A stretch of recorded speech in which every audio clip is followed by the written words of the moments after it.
কথায় আছে না, দুষ্ট গোয়ালের থেকে শূন্য গোয়াল অনেক ভালো। এটা তো আমরা প্রায় সময় অনেক মানুষের ডায়লগটা দিতে দেখি, দুষ্ট গোয়ালের থেকে শূন্য গোয়াল অনেক ভালো। এই কথাটা আমি মানতে নারাজ। আমার দুষ্ট গোয়াল দিয়া যদি কিছু হয় তাহলে আমার দুষ্ট গোয়ালই দরকার, শূন্য গোয়ালের দরকার নেই।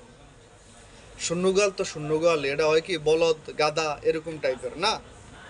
আর দুষ্ট গোয়াল যদি অনেক সালাক হওয়ার পরও যদি ফল দেয় তাহলে আপনার দুষ্ট গোয়ালের দিকে টেক কেয়ারটা বেশি করা দরকার। এখন বলবেন ভাই এই কথাটা কেন বলতেছে? ভাই এই কথাটা বলার কারণ, বাংলাদেশ ক্রিকেট টিমে আমার লুচ্চা নাসিরই দরকার।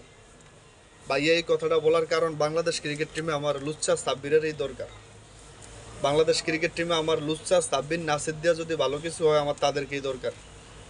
আমার শিষ্টাচার শেখার জন্য আমার মা বাবা আছে, শিষ্টাচার শেখার জন্য আমার স্কুল কলেজ ভার্সিটি লাইফ ছিল, ওগুলাই যথেষ্ট ছিল। শিষ্টাচার শেখার জন্য আমার বাংলাদেশ ক্রিকেট বোর্ডে আইসা তাদের অধীনে থাইকা মাঠের ভিতরে তাদের গোলামি করিয়া চলতইব, তাদের মতো করিয়া চইলা তাদের আচরণ তারা যেরকম বিধি মালা দিয়া রাখছে ওরকম বিধিমালা অনুযায়ী আমার চলতইব। আমার এই শিষ্টাচারের দরকার নাই তো ভাই। দর্শক এই শিষ্টাচার চায়ও না কোনো প্লেয়ারদের কাছ থেকে। দর্শক চায় মাঠে পারফরমেন্স, দর্শক চায় মাঠে খেলা। এখন কেউ যদি লুস্তামি করে আয়াও মাঠে ভালো পারফরমেন্স করে, ওকে ফাইন, এটারই চালান, এটারই ক্যারি অন করেন সামনের দিকে, এটারই টেক কেয়ার করেন। আমার বলদ প্লেয়ারের দরকার নাই, যারা অনেক ভদ্র, ঠিক আছে, যাদের ভিতরে কোনো কেলেঙ্কারি ভাব নাই, যারা অনেক ভালো মানুষ, ঠিক আছে, এরকম ভালো মানুষ দিয়ে আমার মাঠের খেলার ভিতরে দরকার নেই। যারা ভালো মানুষ ঠিক আছে কিন্তু পারফরমেন্সে জিরো, এই ধরনের গোয়ালের আমার দরকার নেই। আশা করি বুঝাইতে পারছি।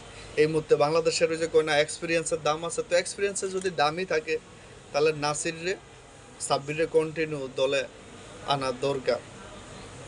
সাকিবের পরে, তামিমের পরে, মুশফিকের পরে এক্সপিরিয়েন্স প্লেয়ার যদি কেউ থাইকা থাকে সেটা হচ্ছে যে লিটন, সৌম্য, সাব্বির আর হচ্ছে নাসির।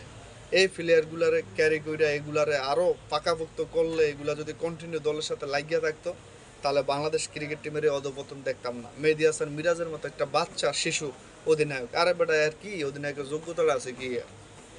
মেহেদী মিরাজের অধিনায়কের যোগ্যতাটা আছে কি? যেখানে তার উপরে সিনিয়র প্লেয়ার হচ্ছে লিটন দাস, তার উপরে সিনিয়র প্লেয়ার ছিল সাব্বির রহমান, তার উপরে সিনিয়র প্লেয়ার ছিল নাসির হোসেন, তার উপরে সিনিয়র প্লেয়ার হচ্ছে সৌম্য সরকার। ওই প্লেয়ার ডিনারে ক্যারি না কইরা তারা শান্তরে ক্যারি করে, তারা মিরাজকে ক্যারি করে, তারা যত খতরনাক প্লেয়ারে ক্যারি করে। আফসোস আফসোস আফসোস, বাংলাদেশের ক্রিকেটটা ধ্বংস লাস্ট পর্যন্ত। আমরা এত পাগলাটে ক্রিকেট হয়েও চোখের সামনে দেখতেছি, কিচ্ছু বলার নাই।